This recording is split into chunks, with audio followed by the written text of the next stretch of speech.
Hey everybody, today we are going to look at how to set up your navigation meshes in a large scale environment. The problem that you're probably already aware of is that when you try to set up a navigation mesh in a large open world type setting, it just takes too much processing power to add a NavMesh Volume. So there's probably a couple ways, but there's at least one way that I know of for a nice fix to this problem, and the solution to the problem is the utilization of navigation invokers. So let me show you how this is set up. Number one, you have your character, which would contain a navigation invoker. We've got my skeleton character here, and I'm just going to open him up really quick. And what he's got in his components is a navigation invoker. You can just add component, find navigation invoker, and add that. The other couple of important configuration options that you'll want to look at is number one, the navigation radius.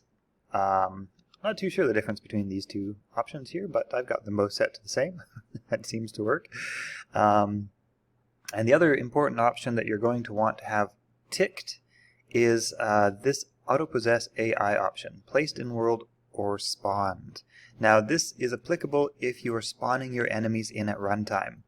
If you don't have it checked as or spawned, then this will not work. The auto-possess AI will not work on spawned enemies. It'll work on enemies that are placed in the world just in the editor, but otherwise it won't work. That took a long time to figure out, and I had some help with that from a guy who actually also had a long time trying to figure out that stupid little checkbox or whatever. Anyway, important part, as you can see, the skeleton that we're looking at here has a navigation bounds around him. If I move this skeleton, for example, the navigation area will update based on the 2,000 radius around him. 2,000 Unreal units, 2,000 centimeters. I don't know what the units are, but it's 2,000 something, and that's how far it is. There are a couple other important things that you are going to need to do to make this work. Number one, head on over to your project settings and look to the navigation mesh area. From here, just scroll down until you find the runtime generation. From there, you will change it from what it will probably be right now as static. You'll change that to dynamic. The other important thing is searching under all settings. It's probably somewhere in navigation, but I can't remember exactly. But just search for invoker. And what you're looking for is generate navigation only around navigation invokers. You'll want to tick that to true. If you don't do that, the navigation mesh will be generated around, I would dare say, everything that it encompasses. And you don't want to necessarily try to do that much processing because, well, your game will not be able to run. The last step is to actually have that NavMesh volume. So right now this is my NavMesh volume, this large square here. We were just back down there so you can see the relative scale. I'm pretty sure I can scale that up indefinitely because it's not calculating a NavMesh on its own. It's just telling the game where a NavMesh can be invoked. Like if your character with a NavMesh invoke or a navigation invoker moves outside of this area.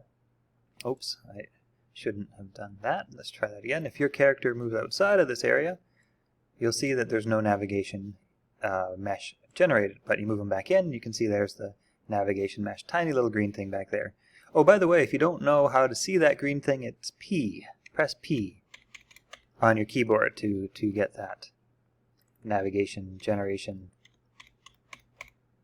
Yada yada yada. So that is basically all there is to it. You set those things up right when you have characters in your world. They should automatically generate a NavMesh. I'm not 100% sure if this navigation invoker updates as your characters move around, if you have them set to wander, or if it is fixed on their spawn point. I think it probably updates as they move around, but I'm not 100% sure on that. So that may be one thing to check out. Otherwise, yeah, it should work pretty well. Alright, hope you guys have enjoyed this video.